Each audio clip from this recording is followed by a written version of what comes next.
नमस्कार दोस्तों, कैसे हैं आप सब। मैं उम्मीद करता हूँ कि सब अच्छे होंगे। आइए आज की खास वीडियो को शुरू करते हैं। महाभारत की कथा जीवन को जीने की कला भी सिखाती है। महाभारत की कथा लंबी आयु और उत्तम स्वास्थ्य के बारे में भी महत्वपूर्ण जानकारी देती है। भीष्म पितामह के बिना महाभारत की कथा अधूरी मालूम पड़ ढहती है। महाभारत की कथा में भीष्म पितामह की भूमिका बहुत ही अहम और प्रभावशाली है। भीष्म पितामह के बारे में कहा जाता है कि उन्होंने जीवन भर धर्म का पालन किया। आइए उनके बारे में जानते हैं 12 खास बातें जिन्हें बहुत कम लोग ही जानते हैं। भीष्म पितामह का पहला रहस्य। मित्रों, भीष्म सामान्य व्यक्ति नहीं थे, वे मनुष्य रूप में देवता वसु थे। उन्होंने ब्रह्मचर्य का पालन करके योग विद्या द्वारा अपने शरीर को पुष्ट कर लिया था। दूसरा, उनको इच्छा मृत्यु का वरदान भी प्राप्त था। इस युद्ध के समय अर्जुन 55 वर्ष, कृष्ण 83 वर्ष और भीष्म 150 वर्ष के थे। उस काल में 200 वर्ष की उम्र होना सामान्य बात थी। बौद्धों के काल तक भी भारतीयों की सामान्य उम्र 150 वर्ष हुआ करती थी। इसमें शुद्ध वातावरण और योग ध्यान का बड़ा योगदान था। भीष्म जब युवा थे तब कृष्ण और अर्जुन हुए भी नहीं थे। माना जाता है कि भीष्म युद्ध में सबसे अधिक उम्र के थे। उन्हें राजनीति का ज्यादा अनुभव होने के कारण वेद व्यास ने संपूर्ण महाभारत में भीष्म को राजनीति का केंद्र बनाकर राजनीति के बारे में उन्होंने जो भी कहा उसका प्राथमिकता से उल्लेख किया।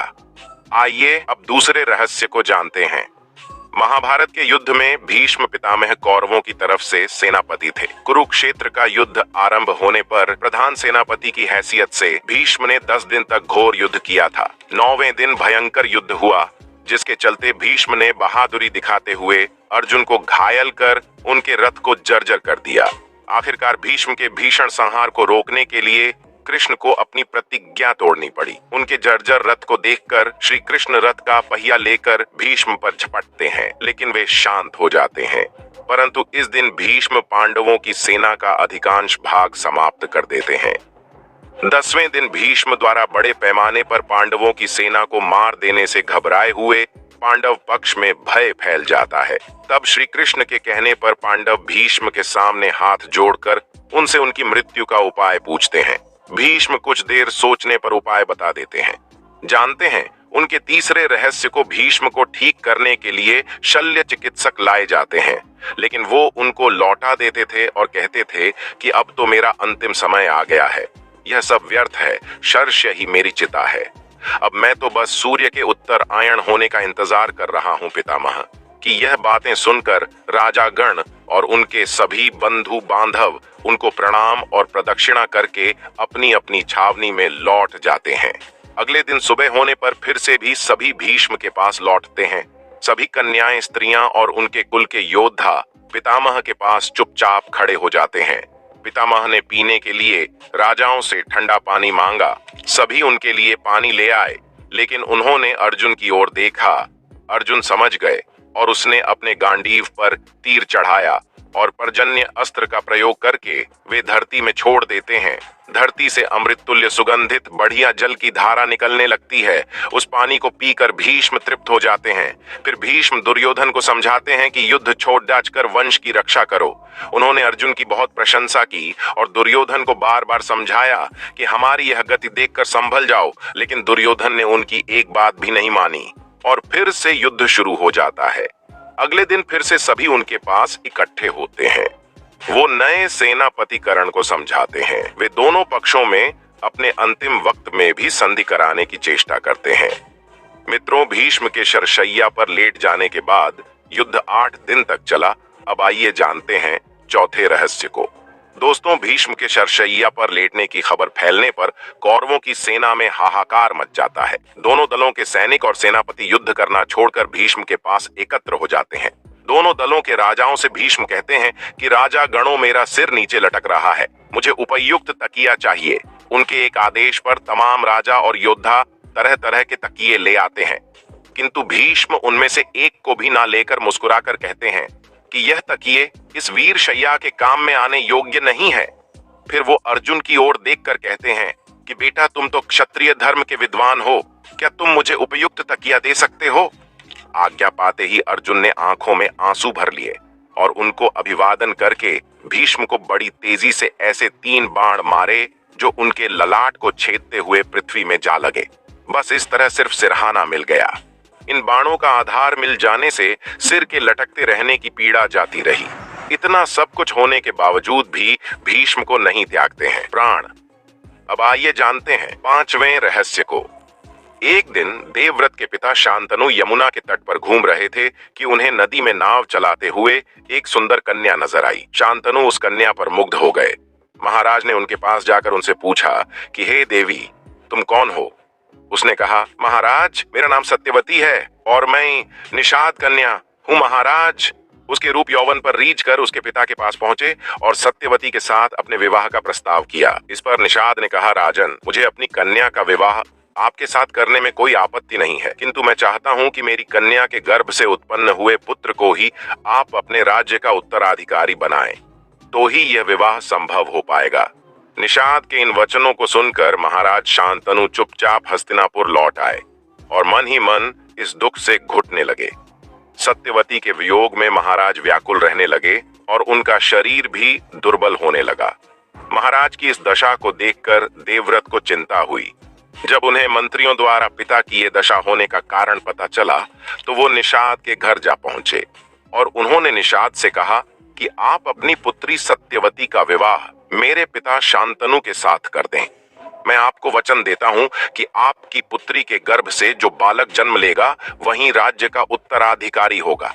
कालांतर में मेरी कोई संतान आपकी पुत्री की संतान का अधिकार छीन ना पाए। इस कारण से मैं प्रतिज्ञा करता हूं कि मैं आजीवन अविवाहित रहूंगा। उनकी इस प्रतिज्ञा को सुनकर निषाद ने हाथ जोड़कर कहा कि हे देवव्रत की आपकी ये प्रतिज्ञा अभूतपूर्व है। इतना कहकर निषाद ने तत्काल अपनी पुत्री सत्यवती को देवव्रत तथा उनके मंत्रियों के साथ हस्तिनापुर भेज दिया। अब जानते हैं 6ठे रहस्य को। देवव्रत जब कन्या सत्यवती को लेकर अपने पिता शांतनु को सौंप देते हैं तो शांतनु की खुशी का ठिकाना नहीं रहा। शांतनु देवव्रत से प्रसन्न होकर कहते हैं कि हे पुत्र, तूने पितृभक्ति के वशीभूत होकर ऐसी कठिन प्रतिज्ञा ली है जो आज तक किसी ने नहीं की है और ना ही भविष्य में कोई करेगा। तेरी इस पितृभक्ति से प्रसन्न होकर मैं तुझे वरदान देता हूँ कि तेरी मृत्यु तेरी इच्छा से ही होगी। तेरी इस प्रकार की प्रतिज्ञा करने के कारण तू भीष्म कहलाएगा और तेरी प्रतिज्ञा भीष्म प्रतिज्ञा के नाम से सदैव प्रख्यात रहेगी।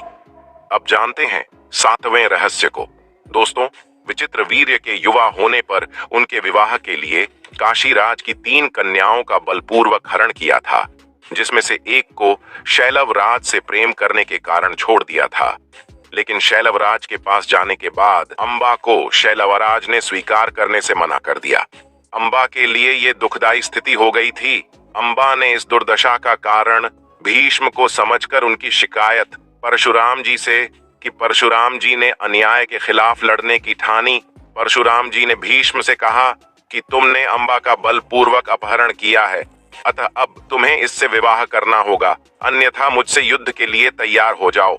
फिर भीष्म और परशुराम जी का 21 दिनों तक भयंकर युद्ध हुआ। अंत में आर्षियों ने परशुराम को सारी व्यथा कथा सुनाई और भीष्म की स्थिति से भी उनको अवगत कराया। तब कहीं परशुराम जी ने ही युद्ध विराम किया। इस तरह भीष्म अपने लिए किए गए ब्रह्मचर्य पर अटल रहे। आइए जानते हैं 8वें रहस्य के बारे में।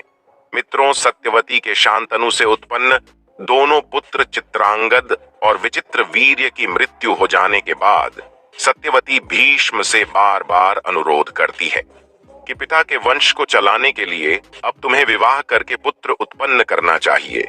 लेकिन भीष्म अपनी प्रतिज्ञा तोड़ने को तैयार नहीं हुए। ऐसे में सत्यवती विचित्र वीर्य की विधवा अंबालिका और अंबिका को नियोग प्रथा द्वारा संतान उत्पन्न कराने की सोचती है। भीष्म की अनुमति लेकर सत्यवती अपने पुत्र वेद व्यास द्वारा अंबिका और अंबालिका के गर्भ से यथाक्रम धृतराष्ट्र और पांडु नाम के पुत्रों को उत्पन्न करवाती है। मित्रों, आइए जानते हैं 9वें रहस्य को। सत्यवती के गर्भ से महाराज शांतनु को चित्रांगद और विचित्र वीर्य नाम के 2 पुत्र हुए। शांतनु की मृत्यु के बाद चित्रांगद राजा बन गए, किंतु गंधर्वों के साथ युद्ध में उनकी मृत्यु हो गई। तब विचित्र वीर्य बालक ही थे। फिर भी भीष्म विचित्रवीर्य को सिंहासन पर बैठाकर खुद राजकार्य देखने लगे। अंबालिका और अंबिका का विवाह विचित्रवीर्य के साथ कर दिया गया, लेकिन विचित्रवीर्य को दोनों से कोई संतान नहीं हुई और वह भी चल बसा। एक बार फिर गद्दी खाली हो गई। सत्यवती शांतनु का वंश तो डूब गया और गंगा शांत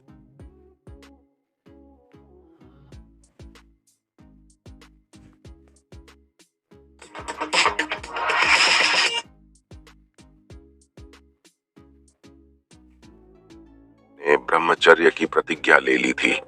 जानते हैं 10वें रहस्य के बारे में। मित्रों, भीष्म शरशैया पर पड़े हुए थे, फिर भी उन्होंने श्री कृष्ण के कहने से युद्ध के बाद युधिष्ठिर का शोक दूर करने के लिए राजधर्म, मोक्ष धर्म और आपद धर्म आदि का मूल्यवान उपदेश बड़े विस्तार के साथ दिया। इस उपदेश को सुनने से युधिष्ठिर के मन से लानी और पश्चाताप दूर हो जाता है। बाद में सूर्य के उत्तरायण होने पर युधिष्ठिर आदि सगे संबंधी, पुरोहित और अन्य लोग भीष्म के पास पहुंचते हैं। उन सब से पितामह ने कहा कि इस शरशैया पर मुझे 58 दिन हो गए। मेरे भाग्य से माघ महीने का शुक्ल पक्ष आ गया। अब मैं शरीर त्यागना चाहता हूँ। इसके पश्चात उन्होंने सब लोगों से प्रेम पूर्वक विदा मांगकर शरीर त्याग दिया। युधिष्ठिर तथा पांडवों ने पितामह के शव को चंदन की चिता पर रखा तथा दाह संस्कार किया। 11वां रहस्य। मित्रों, एक बार देव नामक वसु ने वशिष्ठ आर्षि की कामधेनु का हरण कर लिया। इससे वशिष्ठ ऋषि ने कहा कि ऐसा काम तो मनुष्य करते हैं, इसलिए तुम 8वां वसु मनुष्य हो जाओ। ये सुनकर वसुओं ने घबराकर वशिष्ठ जी की प्रार्थना की तो उन्होंने कहा कि अन्य वसु वर्ष का अंत होने पर मेरे शाप से छुटकारा पा जाएंगे, लेकिन इस देवू को अपनी करनी का फल भोगने के लिए एक जन्म तक मनुष्य बनकर पीड़ा भोगनी होगी।